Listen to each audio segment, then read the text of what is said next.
This is a Gibson Les Paul with a maple neck and an olive drab finish. This guitar is wild.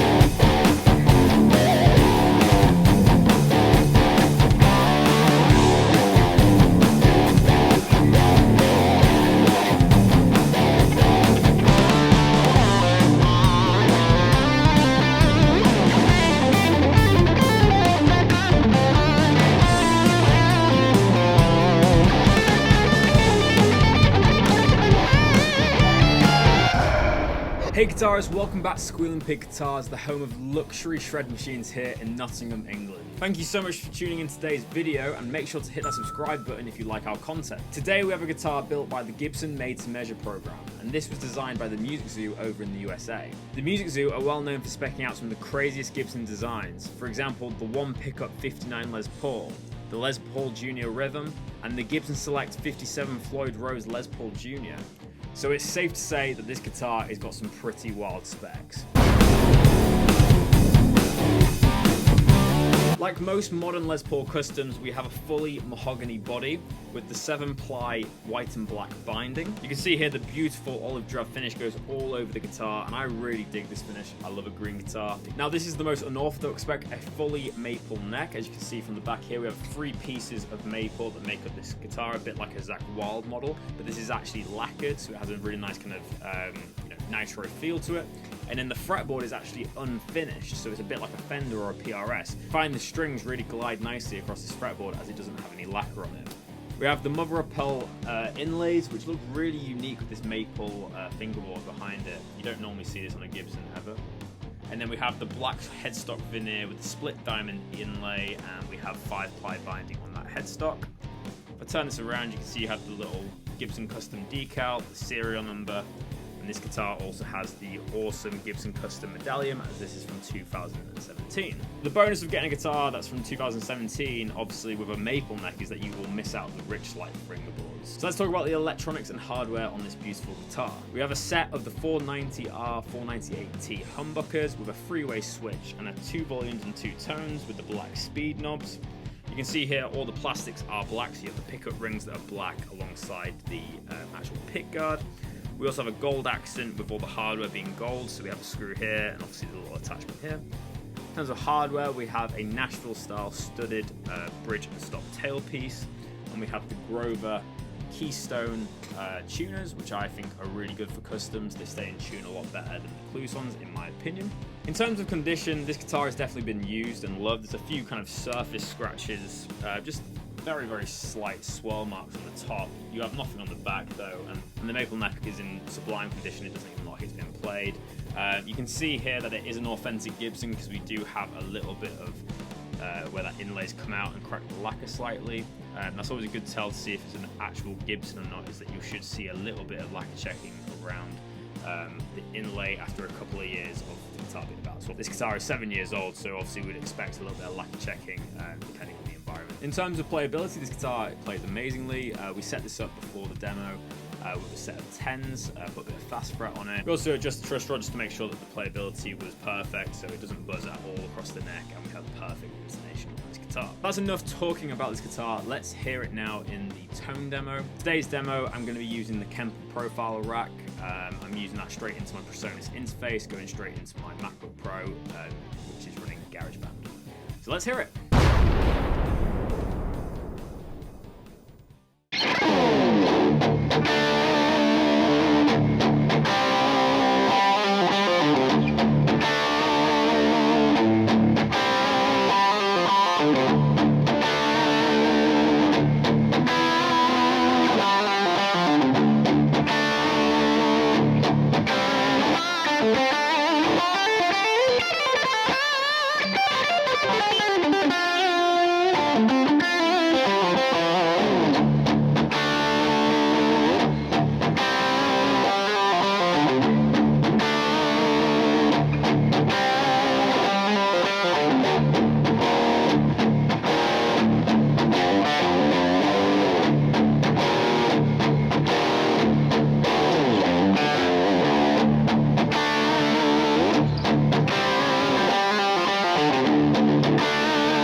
So now I'm going to talk about the history of the Made to Measure program. There's a lot of confusion about what the Made to Measure program actually is. So right from the off, a Made to Measure guitar is still made in the same custom shop that you see the Murphy Lab guitars and the standard Gibson custom shop models. But the Made to Measure program is basically made for dealers and customers to spec out their dream Gibson guitar. It's a very exclusive experience, and you find a fair few of these Made to Measure guitars cropping up at hundreds of dealers around the world. Basically, whenever you see a unique finish, like a sparkle finish, an olive drab finish, a a custom spec like a maple fingerboard, or maybe pickup choices, that obviously would be a Made to Measure guitar, as it's not on their regular menu guitars. It's similar to specing out your own tailor-made suit. Customers are able to visit the showroom and discuss custom options with Gibson experts before handpicking the exact wood for the top on their new custom shop guitar. And then that kind of spec then gets sent off to Nashville and the guitar is made. Here are some of my favourite Made to Measure models I can see on Reverb at the moment.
So yeah, here are my final thoughts about this stunning guitar. I love to see custom-made Gibsons. I personally own Green Widow Les Paul custom, which wasn't a Made to Measure custom, which was a run in 2012. But it has a really nice kind of custom edge because it had like the green binding and stuff like that. So I really like to see a green guitar with a kind of oddball spec like the maple neck. In terms of the playability, I found that these pickups, the 490s, were as harsh as I recall 490R pickups to be, and they were quite mellow in times. And when I was doing the Wicked Game cover and the Starlight cover, I found that it reacted really nicely. I really like the Nashville bridge as well, very solid, stayed in tune very well. The electronics have no crackling at all, and it was played very nicely. I played kind of two main styles in today's demo. There was obviously the rock covers, and then there was the more kind of clean, kind of fingerstyle stuff, and I found that it reacted very well to both of them. I only had to retune once during the metal section, and that was obviously because of the crazy bends I was doing. But yeah, an awesome guitar, set up with 10s, weight's £9, 7 ounces. So if you're interested in this guitar, then let us know in the comment section below, or send us an email here on Squealing Pig Guitars. We have this guitar listed on Reverb and our website, so you can hit them links down below. But thank you so much for watching today's video. I really hope you've enjoyed. Make sure to give this video a like if you've enjoyed, and consider subscribing if you'd like to see more of our content. But thank you so much for watching, and we'll see you in the next video. Keep rocking, guys. See you later.